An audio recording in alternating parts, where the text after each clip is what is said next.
Punches with Scott and Ben.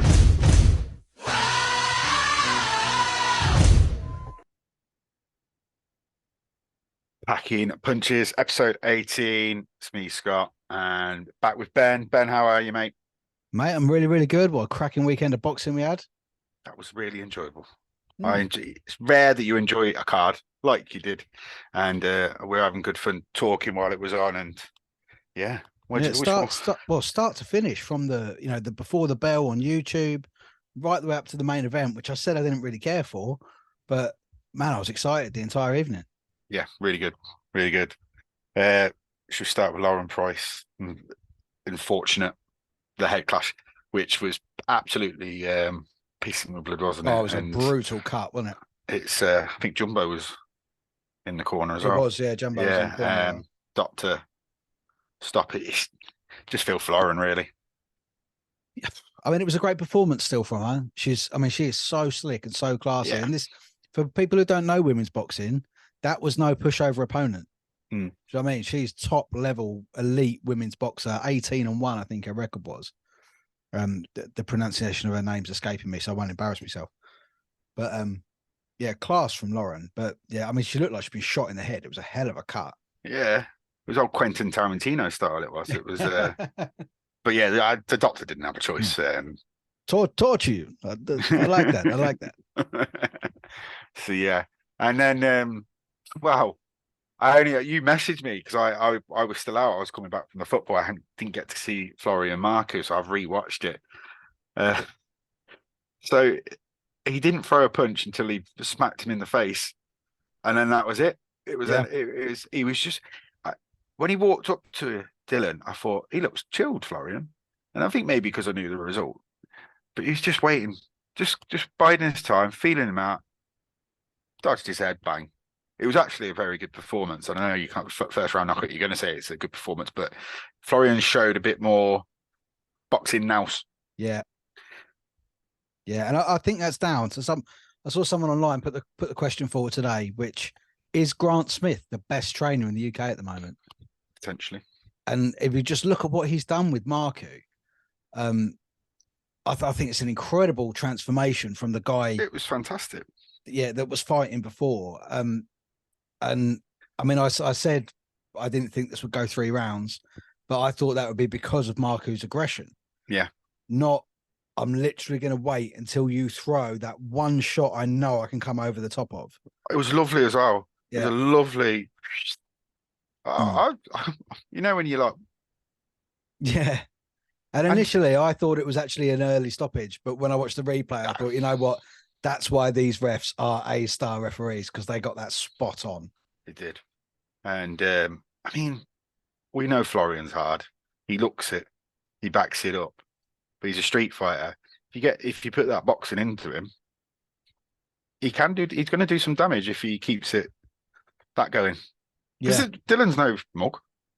No, Dylan Moran was, as we said last week, that's a proper fight. That's not, yeah. I've been out for a year. I need one to get ready. That's a proper fight. And I think Dylan will be disappointed with himself. Yeah. But of course, naturally, yeah. It's like we say, and pretty much every week we quote Tyson, everyone's got a plan till you get punched in the face. Yeah. When you get punched in the face by a welterweight that hits like a cruiserweight, it's going to change your game plan. And it was flush. Yeah. Yeah. Beautiful connections. Beautiful. That was the point of it was, as you said, he was calm, poking the jab out there, waiting for Dylan to overreach with that jab. And then he went over the top with the backhand. And then it was the shot selection. The shot selection was beautiful. It weren't just the whole wide hooks from Marku. Wheelhouse. Yeah. He pushed him back to the rope. Yeah, the windmills, the haymakers. He pushed him back to the rope, stepped through him, 1-2, let down, bang to the body, moved him round to the other side, and the 2 hooks to finish, which is beautiful. No, I was very impressed. And someone who wasn't impressed though was a guy that I campaigned for, Michael McKinson. He has tweeted to a response for Florian Marku put out today, who's next, basically. And Michael McKinson's basically said, I'll show you what you're really about. So I am all for that. I think that's a great fight. Stylistically, I think that's a great fight. It is. There is one, actually, I think, because depending what Ben wants to do with Marku. Obviously, he's a PR dream, the Albanian king. He's got such an enormous fan base in this country. Yeah. And he's now like an adopted Sheffield bloke as well. So he's got a great fan base. McKinson might just be a level too high.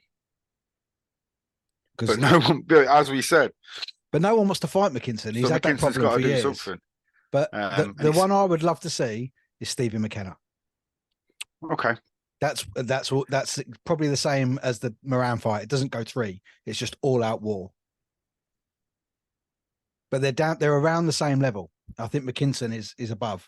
Just think, not excited by that one. I know what you're saying, but it doesn't. Well, I think with his year out, and I don't know, does he need to try and bang again, or does he want to try and up it? I'll go for an up myself, but I can understand your point. Well, the ironic thing is with Stephen McKenna, because he's been calling out the likes of Marku and Conor Ben and all that for years, and I've watched a load of Stephen McKenna, and full respect to him, a great fighting family and whatnot. I think if you put him in there with Michael McKinson, he gets made to look stupid. Yeah, because every time I watch him, I think a proper boxer takes you apart. Which is why I like the fight with Marku if he's actually making this boxing IQ come a little bit higher. But yeah, I'd be there all day for McKinson against Marku. Hopefully that one happens. Yeah, and like I say, and they could put that in a number of locations. That could be up in the north because the Sheffield lot will get behind Marku, or it could be down on the south coast on a Chris Billum show because the south coast will get behind McKinson. Do you want Portsmouth and Bournemouth? Maybe, I don't know. It'll get a bit tasty somewhere. Yeah, it's better than Portsmouth and Southampton. Yeah, true. I don't know who likes who down there as well. And you think they're all next to each other until you actually go down there, and it's like Plymouth to Exeter. Miles away. Yeah, Plymouth to Exeter takes about 42 hours because you got to go on a dirt track. So yeah. I remember my job used to send me to Brighton and Eastbourne in one day because they'd look at they're well close together down there. Yeah, I got to get a pedalo. But no, great for Marku, despite the fact it only lasted 50 seconds, which I don't think Sky were prepared for because there was a lot of talking after that. Yeah. Oh God, no. I don't think you were on your way home and missed that fight. I don't think you missed another one, did you? Because I think they spoke for like 40 minutes. No. Yeah, I managed to get the next one. Yeah, so I was baffled. But I've misplaced my list. I'm not sure who was next. In that before, okay. While we find the next one, then we'll go to one that we spoke about because we love both guys. Fraser Clark against Dave Allen. Real shame, I think, how it finished. Yeah. There were low blows. Yes. Dave Allen's not a bloody actor. Couldn't try it. He could do some commercials when he's finished, but he's not an actor. And there was 2 in 15 seconds. And for me, Dave Allen's had nothing to lose, and the maturity of saying, my ears perforated, my mouth's done. That's it. I'm all for that because we don't need to. He didn't need to stay in that fight. But I don't think Fraser Clark showed anything. No. He needs to up the level he's fighting at. But then I'm concerned what he's fighting at. And then we slagged off Ben Shalom for pulling him out of the Wardley fight. Bless you. It didn't come out. I muted, but it didn't come out. we slagged Shalom for pulling him out of the Wardley fight, but maybe that was the correct thing to do because if he went in that Wardley fight and with the performance that he did against Dave Allen, hopefully he learned from it. But he's 32 now. He has to go up a level. I'm a little concerned, but I'll be honest. And he's a very likable guy, but likable guys don't win your fights. No, and I think Dave's job was to make it hard for him. Yes. And he did do that. The first 3 rounds were gross. They were so ugly. Oh, horrible. And that's exactly what Dave Allen wanted to do because it disrupted Fraser and he couldn't get going. And despite, again, some good shot selection, nothing landed particularly clean, but Dave Allen is nails. Yeah. So he took what was given to him. Threw that overhand right a few times, got very close with it. I got a bit excited, I must admit. But yeah, yeah, I'm glad he didn't take any more damage than he needed to. Well, I mean, this is probably for any other business, but talking about Fraser Clark, you can't not talk about Fabio Wardley, who put on Twitter this week that he's retired. Is that enough? And you got a feel for the guy. He holds one of the most prestigious boxing titles in the world, the Robert Lonsdale British heavyweight title, and he can't get a fight. Yeah. I think he's just tweeting that pure frustration, as everyone forgot about me. Obviously, he's got issues with the management at the moment as well. Who's going through something himself in Dillian White. Oh yeah, I forgot about that. Yeah, these guys need to be out fighting, but hopefully, he gets something sorted. Michaela Maia. Michaela Maia, yeah. Yes. Sylvia Borto. What a tough cookie. She's nails, isn't she? I loved it. I think Michaela was like, what? Yeah. How the fuck do I get this girl out of here? I mean, she dominated the fight, but I mean, Sylvia was coming back. Yeah. Giving her stuff, taking those big hits, smiling at her. Great. Some great matchmaking there. Good to see Sylvia's okay, because I mean she took some as well, but great for Michaela, I thought. Yeah, that move up in weight, it has to be done gradually. It has to. We've discussed this with women's boxing before. The physiology of women's bodies different to men. Terry Harper, incredible the jumping weight that she made, but that just shows how much of a struggle it must have been for her to make feather. Super feather, sorry. But have you seen her recently, Terry? She's a beast. She's an absolute beast. Looks great. Yeah. And I mean, this area with the women is on fire at the moment. Michaela Maia, Lauren Price, Natasha Jonas, Terry Harper, all floating around a couple of weight divisions. And Caroline Dubois into that as well. Do you know what I mean? There is a lot of good stuff going on with women's boxing. Yeah, and then you think, oh, Natasha Jonas, she'll get beat by these girls, and then she's just. And then she pulls it out of nowhere. Yeah, like she's the unbelievable. last few years, she's been shutting a lot of us up. Fair play to her. Because I mean, like you say, I could look at all that now, and yes, she was very unlucky in the first fight with Terry Harper to not get the win. Yeah, but I think they'll be pushing for that rematch because they're both holding belts in the same division. But now they're also talking about Lauren Price wants this world title shot. And I'm looking at it thinking, probably an ugly fight, these two Southpaw girls going at it. But Lauren is classy. You're just anti-Southpaw. Only when they're facing each other. Not the Southpaws. So yeah, I think it's a really interesting division, and Michaela's got herself, she's right up there with the best of them. She's it was a fantastic performance. The use of the jab was just phenomenal. She's so rangy, and her technique is just flawless. But and I thought she was great on commentary as well after she came. Oh, she's very good. When she talks, you listen, and she's not one to go on for 15 seconds like most of the co-commentators at the moment. Yeah, good addition. Before we go on to Jack Cullen, I want to mention Adam Azim. I didn't understand why that was a co-main event. He's too early for him. Yes, it was a dominant performance. I was bored. The matchmaking wasn't quite right there for him, and he's still young and he's not ready to make the step up for me yet. He needs to gradually do that, and it just felt it sucked the energy out of the crowd a little bit having him as co-main. Obviously, there's reasoning behind it, but for me, no, that should have been Jack Cullen having that honour. I think the thing is, I quite liked the matchmaking of that fight, but had he have performed, not that he didn't perform, because he did perform, but he was in with a very, very good fighter who's hard as well, very hard.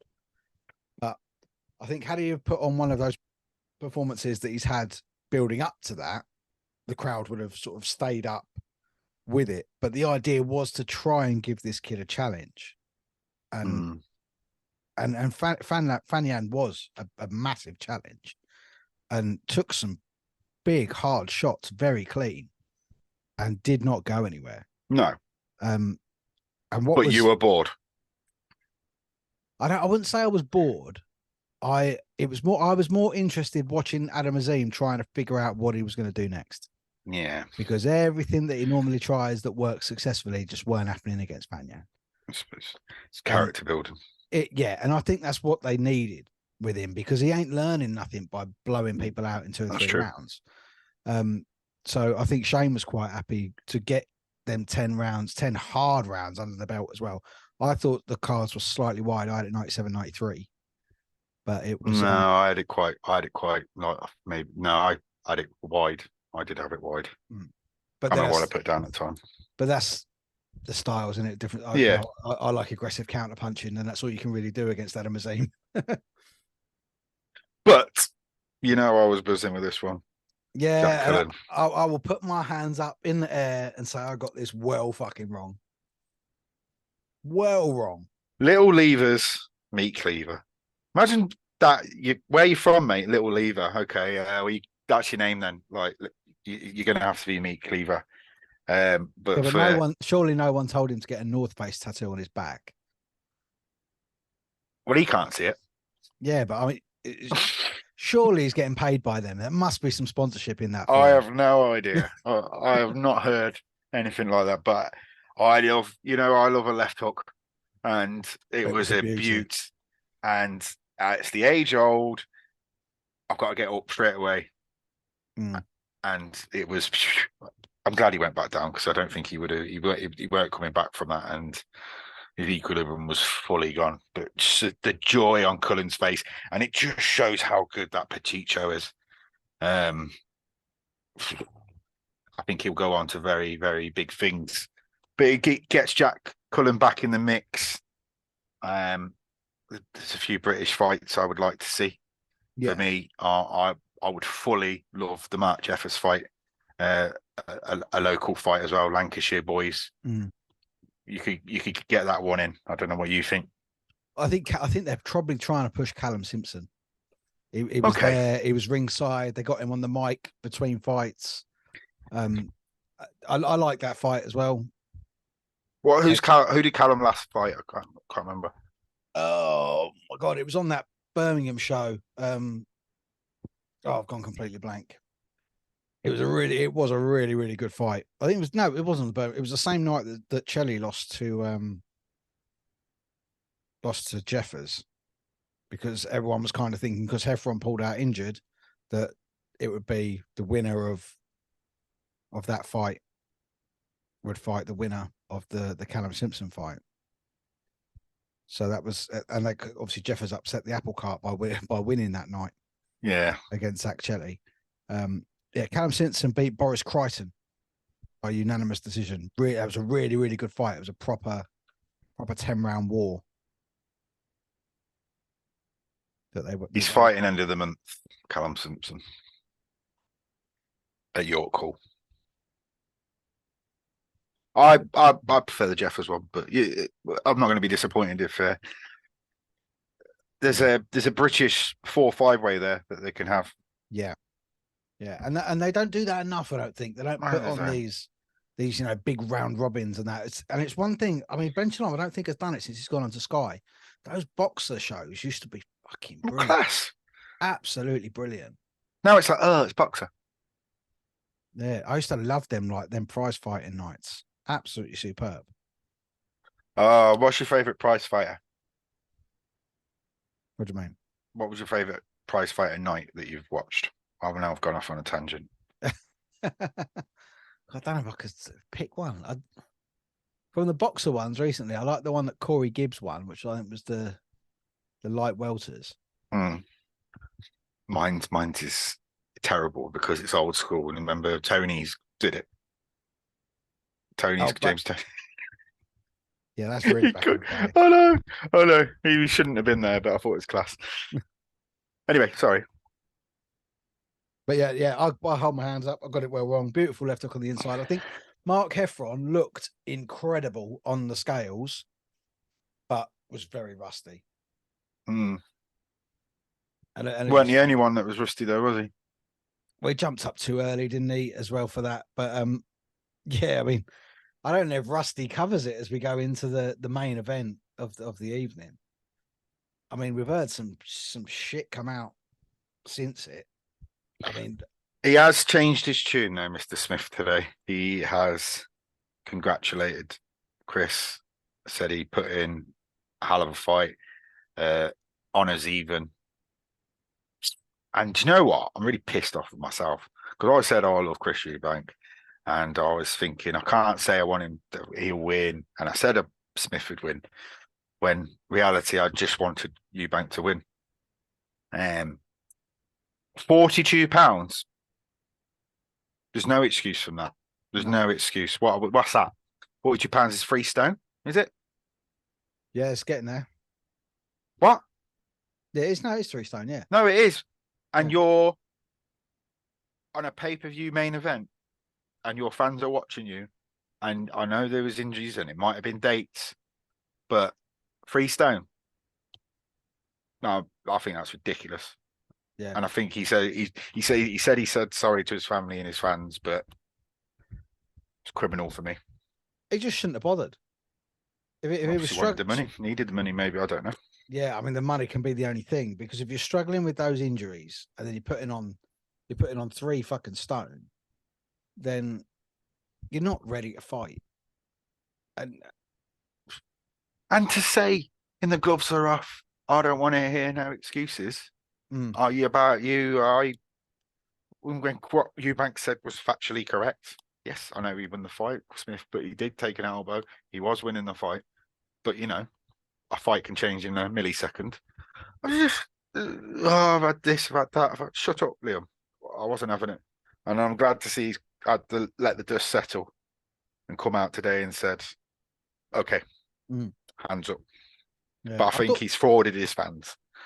Yeah, I don't think that you'll find people, queuing up around the Liverpool Echo or whatever it is called now to watch him anytime soon, after one, a performance like that, and two, coming off, as he said, not doing the weight properly, training with injuries or doing whatever.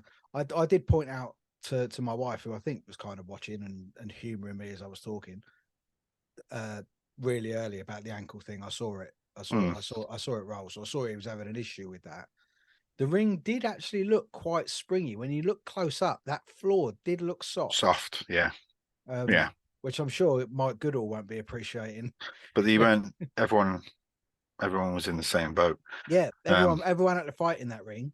I mean, I think the person that did Eubank shorts ain't getting that job again. Because can't say I noticed what you're going on about here. Enlighten me. What happened? Oh, lettering coming off. Was it? The show? Yeah. Oh, I didn't clock that. I was too busy jumping up and down, I think. But Chris Eubank, I'm happy for him. I loved the celebration.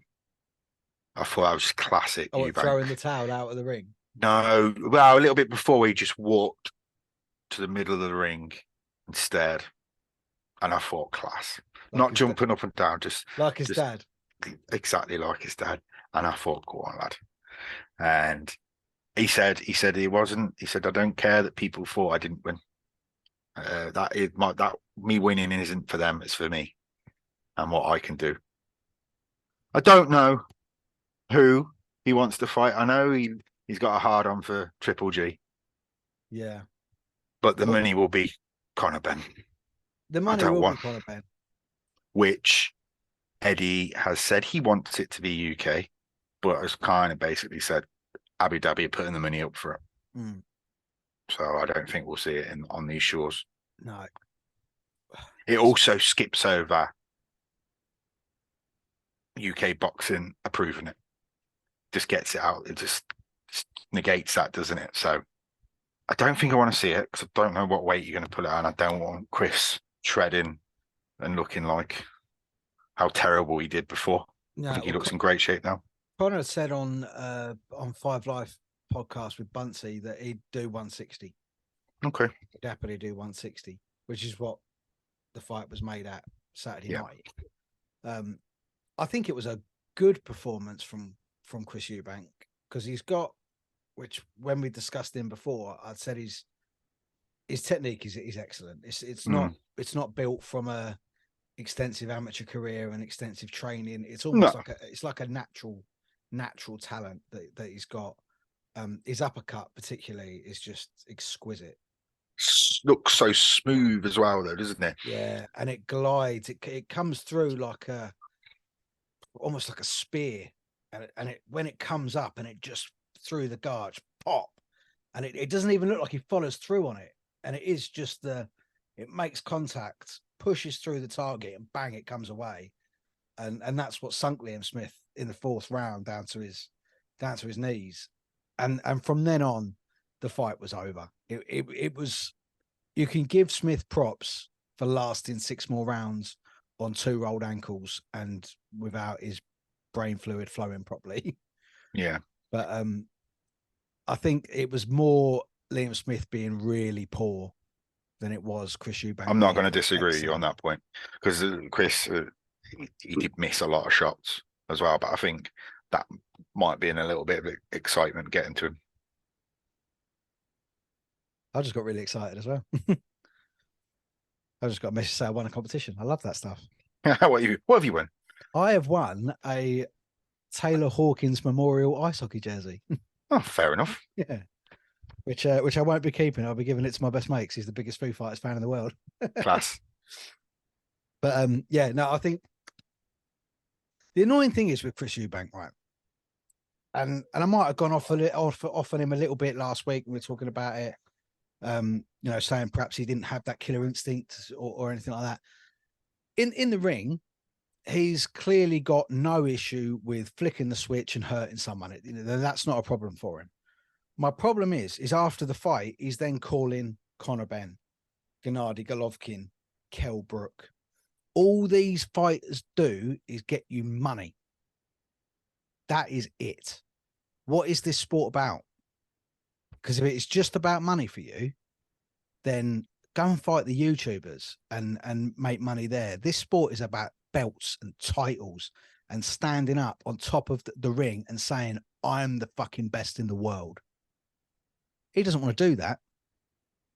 Doesn't seem to want to do it. And when he's tried before, this is why I think he doesn't want to do it, because he's tried, he's failed. So now you're looking around Jamel Charlo, maybe that might be a little bit light, come up to like the middleweight area. He's not shouting any of those middleweight champions. If he wants to be, say, Errol Spence, Terence Crawford, call big names that are going to get you not only some respect, but get you some honors. But I think he just wants money. I think you just stated the very obvious, Ben. He's 33. He won his world title. He had the IBO, remember? Is the IBO really a world title? Don't matter. It's a world title. Look, you only have to look at the heavyweights, and the biggest one that only is fighting for money. They're all fighting for money because they get paid too much money. You can have one massive fight and be set for life. Andy Ruiz had 2 and went off on a 3-year bender and probably still got $1 million in the bank. So that's the real issue here. It's the money that they do get paid for these big fights. So yeah, no, you're right. And you are bang on with Chris Eubank. And to be fair, good luck to him. Yeah. He's not winning a world title. That's a fact. Yeah, but I mean, them fighters that say they want to, I'm going to win a world title, then when they get in the position to fight for one, they're like, nah, I just want to take the fight that makes the money. It don't sit with me. I'm sorry, Ben, but that's the only way we're going with this sport. I know it did feel like I felt like I had one of my weird analogies and I've lost it. No, although funnily enough, I mean, you say this actually with boxing. I was listening today to an interview with AJ Galante, who was the youngest GM in ice hockey history with the Danbury Trashers. Fantastic Netflix documentary about it called Untold Crime and Punishment. He's now a boxing trainer and a boxing promoter in Danbury in Connecticut in the US. He's involved with doing all sorts of stuff over there. But he said something in this interview today that actually really stuck with me, and it does ring quite true when you think about it. If you look at sports from an American point of view, NFL, NBA, Major League Baseball, even NHL to a certain extent, it's the sport before the business. Boxing is business before the sport. and it stuck with me. And I thought, you know what, that's made me a little. The fact that he's 100% right makes me a little bit sad. Well, too many other factors are in control of your destiny, and you're the guy getting in the ring and getting punched in the face. Another thing that bothered me is Ben Shalom was outright asked, was there any VADA testing for the fights at the weekend? And he went, that's confidential.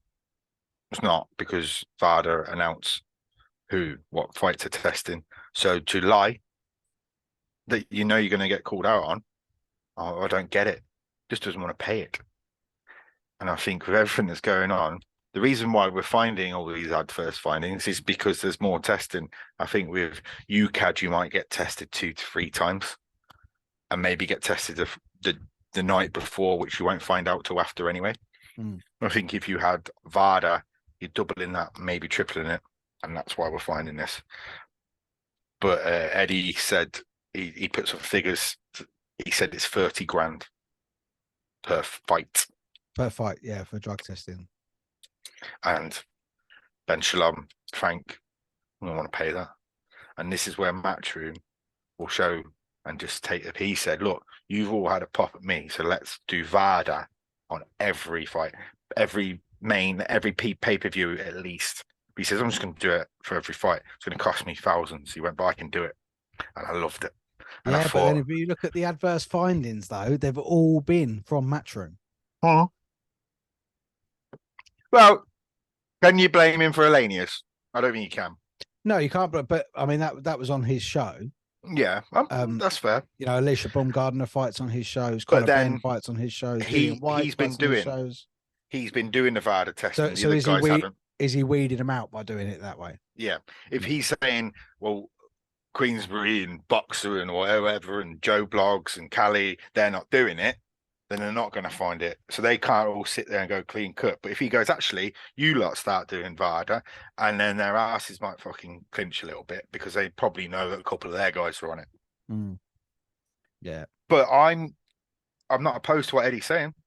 No. He has learned so much from that Conor Ben. Probably aged him 5 years. I just think it's got to be. It's something where it needs to be done, because at the end of the day, this is one of the most dangerous sports in the world. So you don't want people getting in there juiced.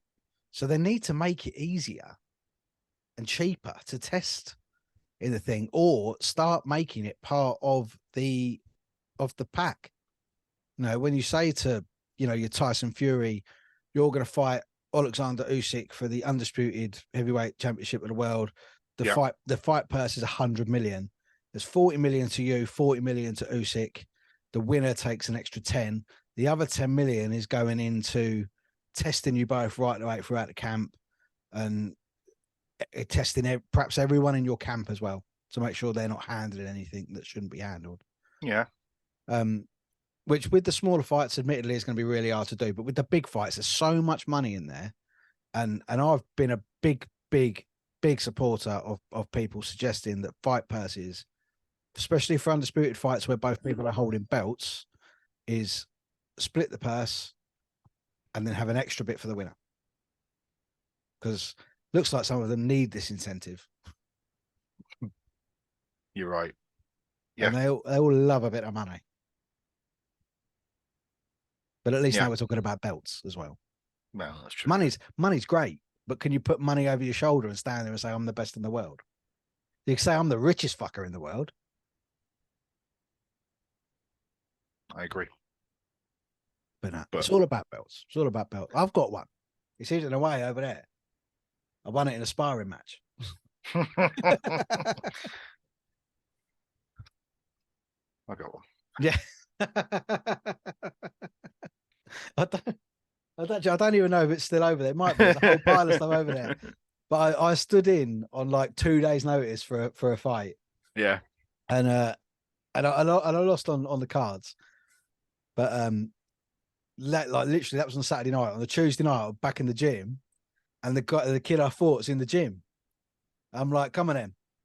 Now the class is done. Let's get in the ring. Let's do some rounds in here. because I always got a little bit flustered by the lights. Yeah, and yeah. And I didn't perform under the bigger cage, but in the gym, I was a lot better. And I spanked him around the ring for 3 rounds. And then I took this belt because it was the gym was closing. There was this belt on the wall. I was like, if I beat him, I'm having that belt. Brilliant. So yeah, I don't care about money. It's about belts. Yeah, unfortunately, mate, I think you're in the minority now. I am in the minority there. With most things, I am in the minority. But I'll take that. It's my cross to bear. Anything else? I've been quite out of the loop this week, actually. I mean, the only thing that really we haven't spoke about is I think Chris Eubank, if he fights again, he's going to need another trainer. I think his trainer might be spending a little bit of time working for King Charles. The way it's said is so he's just got it next to his boxing pads and his wraps, and he's just went, yeah, that's my gun. How did he get here? What kind of security did we using for him to get here? Or was he giving it? Where were we? Manchester. Did he go to a certain area of Manchester and got given it as a present? Like what the? Or did someone over there say, "You're going to Manchester. You're going to need one of these"? Yeah. I don't want to dig out certain areas of Manchester. No, and in all fairness, I mean, we're kind of poking a little bit of fun here. It's really, really not a laughing matter. This is very serious. It's very, very serious. Gun crime in Britain is something that they've clamped down on a lot. Obviously, we don't have as much of it here as we do in America because the laws are extremely different. But when they find this shit at an airport, like you say, how did it get here? And it's loaded. Yeah, and it's loaded. That's frightening. And what I don't see. I see them trying to get him back to America, extradite him, and then trying to go for a ban. But he's high profile. They can't do it. The Brits can't do it. So something's going to happen. If it's jail time. Possession of a deadly weapon. Is that 10 years? Unless he's got, I don't know his money situation, but unless he's got some unreal lawyer, but he just can't. It's too high profile for it to be anything but jail time. If it is, I'll be amazed. Yeah, it was when that dropped the other day, and I heard it. I was just like, "Fucking hell!" I mean, how naive do you have to be, or stupid, or both? Like, what the? Do you find it generally with Americans? I mean, they tend to sort of think our gun laws are just like, what's wrong with you? Why haven't written you on got a fag packet? Yeah, but this is a fucking serious problem. When was the last time we had a school shooting in the UK? Yeah. When was the last time it happened in America? Probably yesterday. Well, it did happen in the mid-90s, and the guns were banned the next day. Yeah. So it shouldn't have took that for it to happen, but it did. Yeah. And then that's it. So yeah, I think he's in deep shit.